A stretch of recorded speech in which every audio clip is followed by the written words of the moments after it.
Welcome to It's All Your Fault on True Story FM, the one and only podcast dedicated to helping you identify and deal with the most challenging human interactions, those involving someone with a high conflict personality. I'm Megan Hunter, and I'm usually here with my co host, Bill Eddy. And at this point, he'd pop in and say, "Hi, everybody." But he's away for the month. So it's just me this month. And we are the co-founders of the High Conflict Institute in San Diego, California, where we provide a lot of training, consulting, coaching, classes, and programs, all to do with high conflict. So after a brief hiatus the past month or so, we are back and we are excited about our 2024 and into 2025 season. We have a lot of cool series coming up that I think you'll appreciate and like very much. And those will begin in September with both Bill and myself. But today I'm going to answer the questions that you've been asking. They've been building up for a bit, so I have a few of those that I'll address today, and we'll be addressing those here the rest of August. So I'm grateful for those. And also I want to say it was fantastic meeting so many of you when I was out on my travels this summer, American Northern Hemisphere summer, and in Australia, your winter, or I guess it was fall when I was there.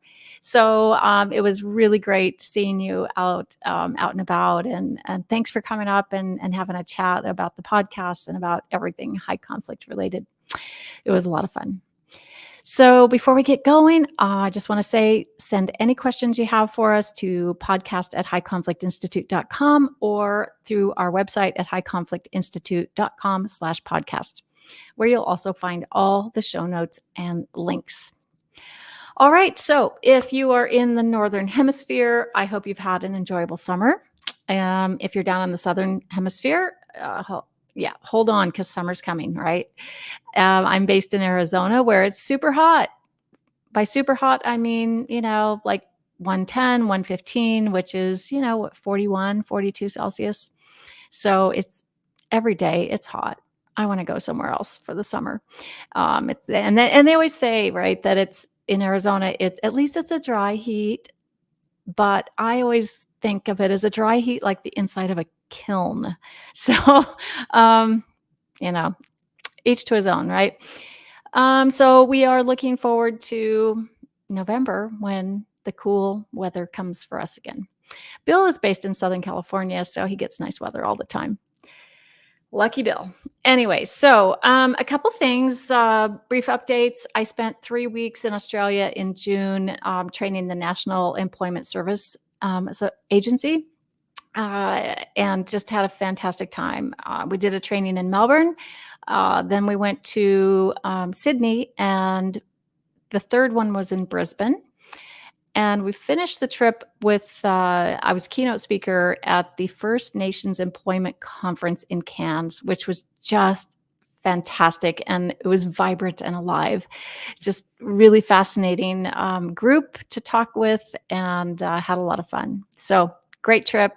Got to take my husband Paul with me, and go to the Great Barrier Reef and Airlie Beach and Port Douglas and Hobart and all kinds of fun stuff. So thank you, Australia. I love you. And then Bill and I both spoke at a big conference, a labor conference in New York City in June, at the end of June. And it was 3 big organizations put together in one triad conference. So it was a highly attended conference. It was super special, really amazing people doing amazing work. And, big shout out to the Federal Conciliation and Mediation Services who invited us. And we had a great time. Can't wait to meet more of you. All right. So let's get down to business. Let's get down to your questions. One more thing before that is that I've been teaching a new class in May and in July called the Conflict Influencer Class. The first one in May was for step families. The one I'm currently teaching in July, August is for co-parents, which obviously also consists of blended families. But it has been fascinating, absolutely fascinating. Mostly parents involved, but we've had a couple of professionals. And in the current group, a guardian ad litem has been attending. I tell you what, that has been truly valuable because that person has learned and heard from parents in a way that they've never heard before, just a very different perspective. And the parents are learning from this person, just through conversation about the realities from, a different perspective. So it's been just tremendous. I've learned a lot about what to talk about and what to teach, what's important. And what I learned is it's the very basic, simple skills like BIF, ear, calm before think, making proposals, making agreements, um, pretty revolutionizing for parents. So I'll teach another class in September, and it's open to everyone. So let us know if you want to attend that. I'll put the link in the show notes. So, and Bill's teaching some Bullies webinars in September, October, and November. So I'll put those links in the show notes as well, because those are going to be fantastic. All right, now let's get to asked and answered. You ask the questions, I will answer them. So the first one, very easy one for me, thank you. What are the 5 types? Explanations, please. Thanking you in advance. So the 5 types, we talk about the 5 high conflict personality types in, that's kind of the foundation of everything we do. And it can be a little bit confusing. And I'll say right here at the outset, it doesn't really matter that you understand so much about each type, because when we talk about the high conflict personality pattern of behavior, right, it's all 5 of the types seem to exhibit the 5 or the 4 main defining characteristics repeatedly. It's just a pattern that repeats itself. When you get down a little deeper, you see what's happening with the 5 types, and you can get more nuanced in your responses, use in your ear statements, in your BIFs, all of those. So the 5 types. The first one is, and I'll say first, they're all driven by a fear, right? So if we think of ourselves as an operating system, each human being is an operating system, and we all have, pretty similar programming. Someone came in and went thunk, thunk, thunk, thunk, thunk, and, typed all this code. So we're all going to have a fear of something. We have fear responses. And, so if I'm afraid of spiders or of, hailstorms or whatever my big fear is, being in the dark, being alone, heights, those are, some kind of common fears. When we are in that space or place of where, we're confronted with our fears, we're going to have a fear response. Now, that may put you in fight or flight. You may run. You're always going to seek safety back to where you began, right? I want to feel okay again. So now when we talk about the 5 personality types, they also have fears of probably some of the same things that everyone does, like heights or being, in the dark. But they have this extra fear, and it comes about in how they relate to other people. Okay. So the first type is they fear feeling inferior. So their safe space where they feel okay, where they feel best, is when they feel superior to those around them, to those they're in conversations with. So as soon as they feel inferior, and it can be their own perception, right? It might not be a reality for you, but it's how they've perceived it. It's what they're feeling inside, because this is all about the brain. And this is just their programming, right? So if they feel inferior, they're going to do whatever it takes to feel superior again. So that might mean puffing themselves up, saying something amazing about themselves, putting those around them down, dissing someone, right? So it might be kissing up, kicking down. But it gets them back to feeling in their safety zone, which is to feel superior. Makes you feel like garbage, but they're back to their safety zone, and they aren't thinking about how it made you feel. Doesn't cross the radar, okay? One thing I want you to have in mind is that this fear-based operating system just isn't optional, right? And I think, what we hear from people a lot is, People make choices. Yes, they do make choices. But when you're programmed this way and it's a fear-driven thing, fear is powerful. That amygdala in the right hemisphere is powerful. So fear response is pretty powerful. And it makes it so that it's all about me, my needs in that moment. So of course I have to be superior.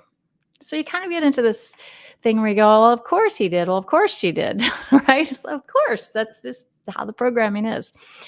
All right. So the second type is kind of the love you, hate you. And another way to look at it is just this: the safety zone is to feel connected and attached, right? And the fear is being abandoned, or feeling abandoned. So you can kind of think of it as, one little thing can trigger that feeling of being disconnected from, an intimate person, puts them immediately in that fear zone. And that's where the love you, hate you comes from. Just constantly connecting to feel loved and attached and connected, but then sabotaging it when they feel abandoned by doing something that's comes across. That's where the love hate, the hate part comes from, is something kind of extreme. And it usually sabotages the relationship, and it just keeps repeating over and over and over again. And then there's the third type is those who fear feeling ignored. So their safety zone is to be the center of attention. I need to be the center of attention to feel okay. As soon as I'm not, I might do something dramatic. I'm going to get in front of your radar. I want to be seen. I want to be heard. I got to constantly, be like that. So, if they are feeling ignored, it's might get kind of loud. It might get kind of dramatic. It might be some false accusations, something like that.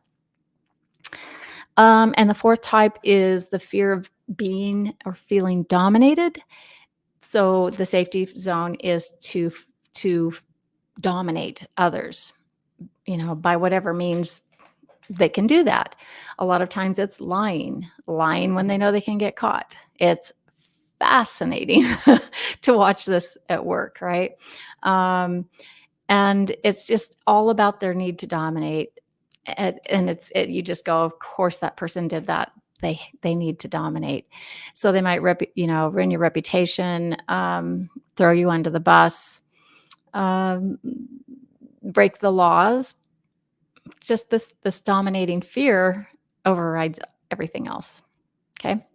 And then suspicious, the fifth and final fear, personality type, high conflict personality type, is those who are really paranoid, and they're suspicious, right? So they're kind of fearing that other people are out to get them, right? So they are going to respond by kind of counterattacking first and things like that. So the big thing is to remember that they are, it's fear-based, and everyone's just trying to get back to their safety zone. But the way these 5 do it isn't healthy for relationships, and it's pretty sabotaging. So I hope you found that helpful. Second question. Hi, Megan and Bill. I'm really being helped by your podcast and books. Thank you for making the concepts readily available. We like to do that, right? These are lifesavers. I just finished an episode on the importance of connection with people with high conflict personalities.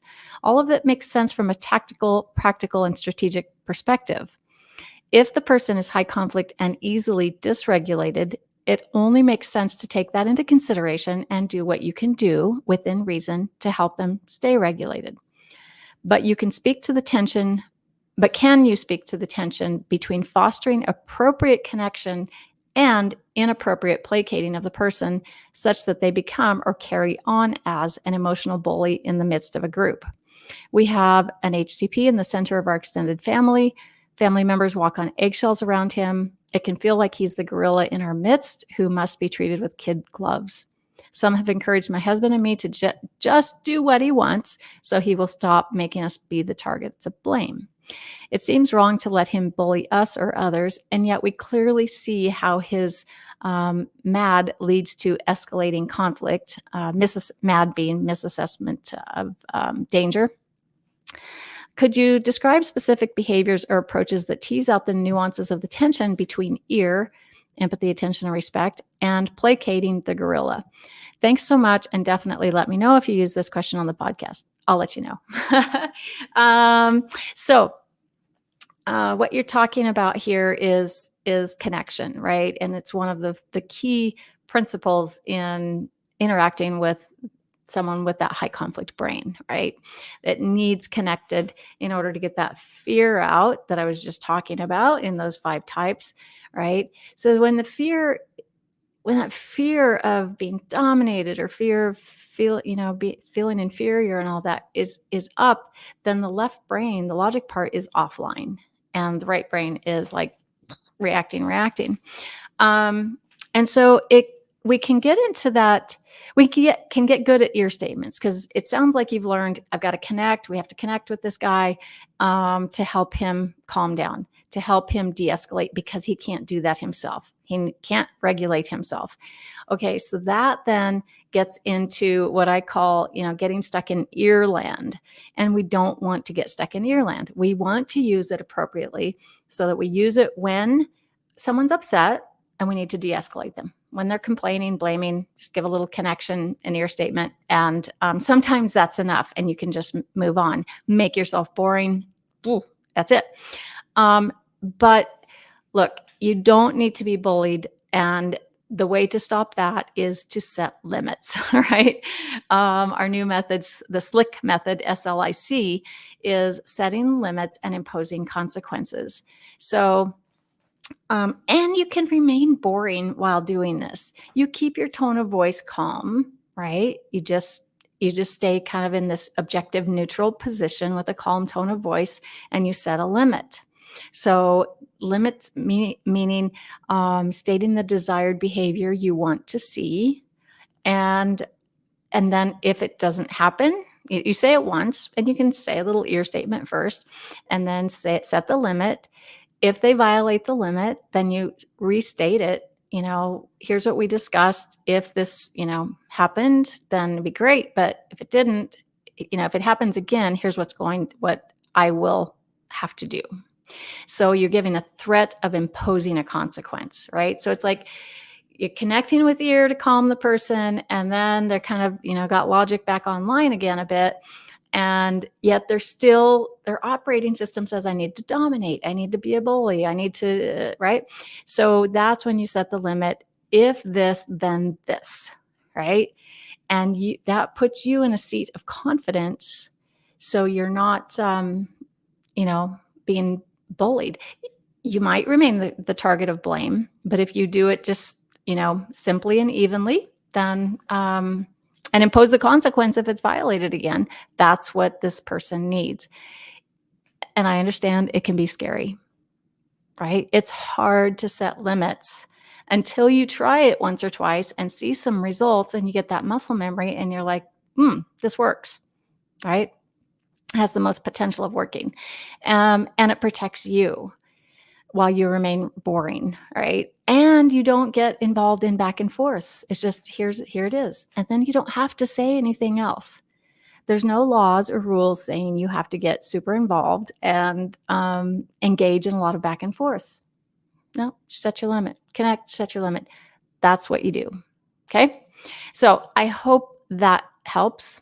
One last thing, the imposition of a consequence is really how the high conflict brain, another way you can help regulate it.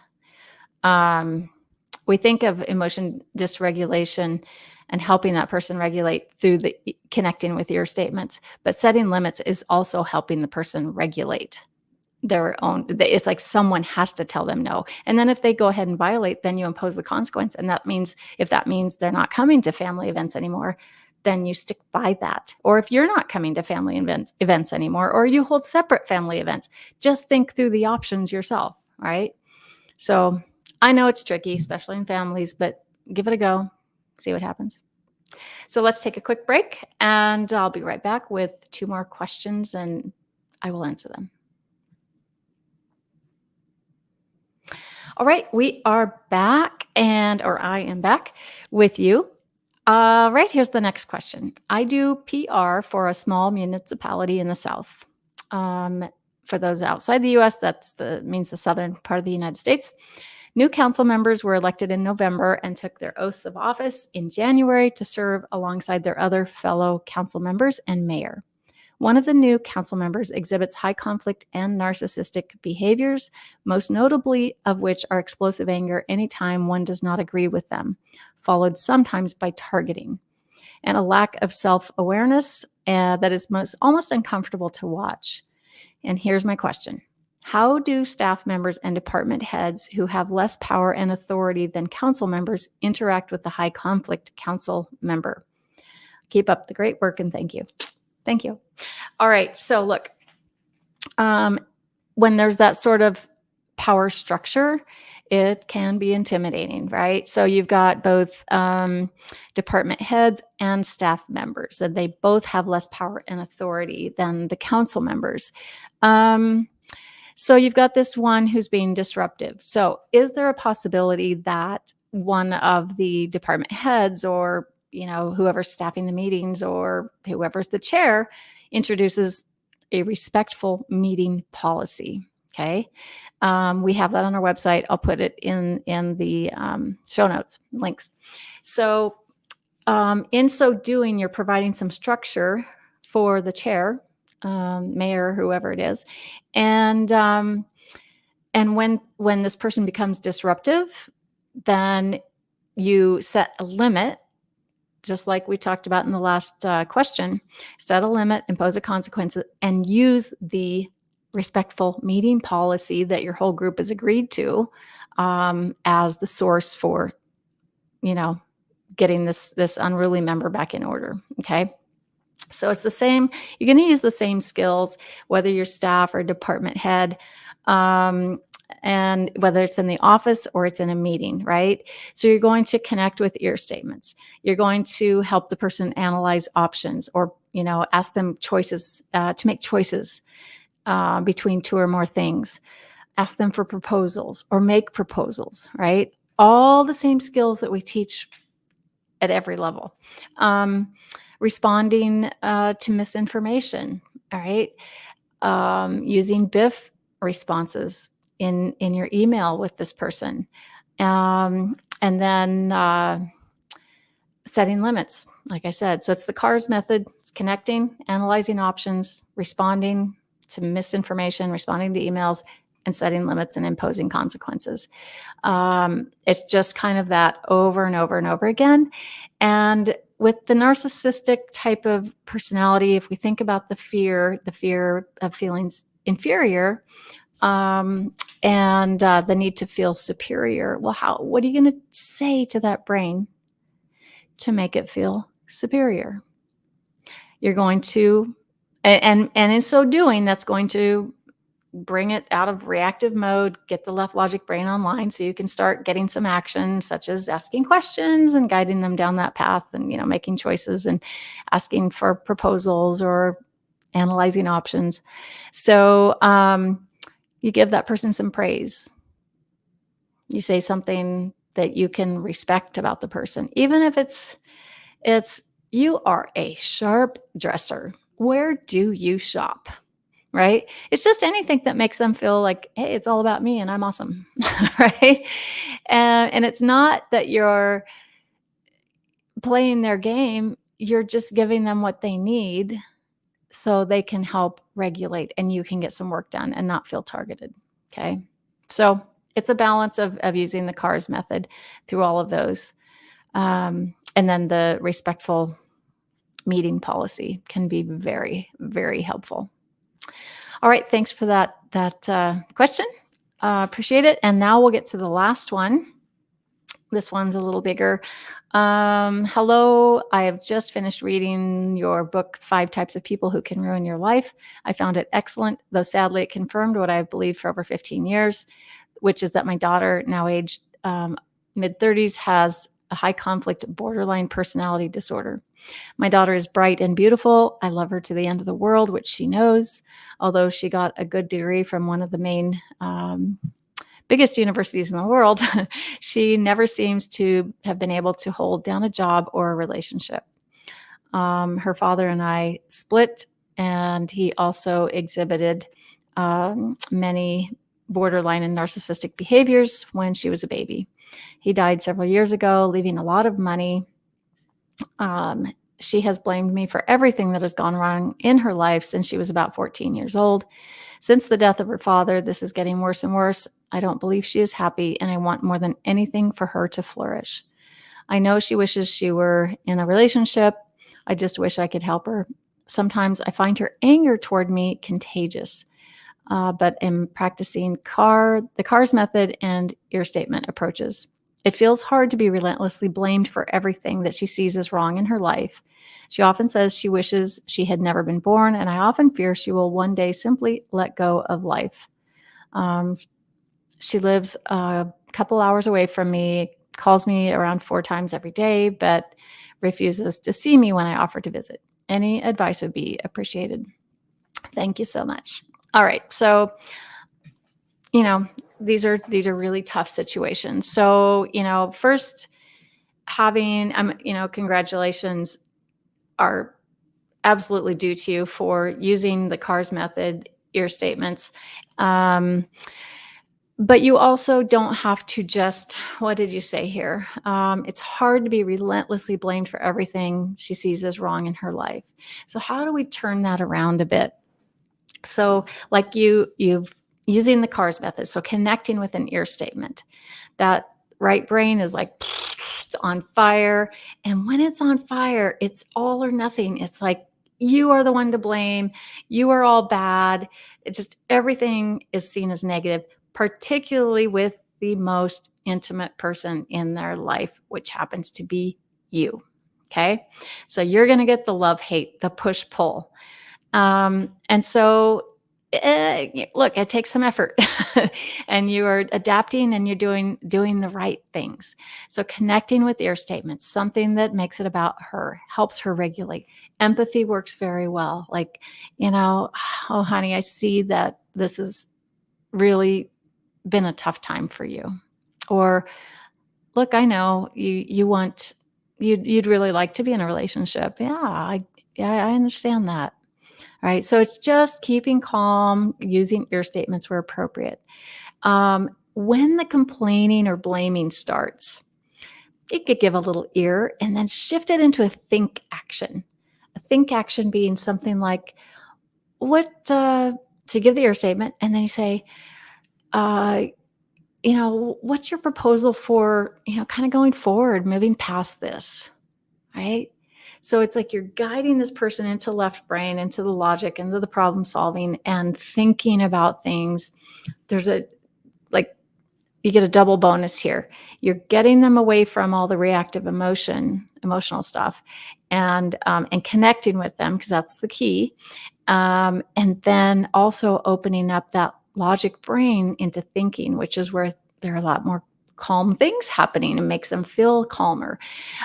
So whatever you can do to get her thinking in those moments, and that means thinking about things that she can do about her life, and or analyzing those options about things. Well, it's, what options do you have? What I know a lot of things you've tried, but are there some other things you might think about here? So you just experiment. The great news is, a lot of people are walking on eggshells, like, oh, what if I say the wrong thing? You're going to get a lot of practice. You already have had a lot of practice. So just stick with using ear, and connecting, and then, getting her thinking through options, through choices, through making proposals or giving her proposals. And if she's sensitive about, you giving her a proposal about what to do about this current life situation, then ask her for a proposal, right? And then set limits. That's probably one of the biggest areas we're lacking, is setting limits, about, the abuse we take. And so the best you can, you can, you can end a conversation. You can stay connected and say, well, let's switch to different conversation because I'm not, this isn't one I want to be a part of. Use your words and just try it. When there's another flare up, accusation, a blame, another complaint or something, then, just use a little ear again and then get her redirected into the thinking brain with choices, options, and proposals. Okay. And if it's, just going badly, just say, look, I've got an appointment, or I've got, I always have an appointment set up for something.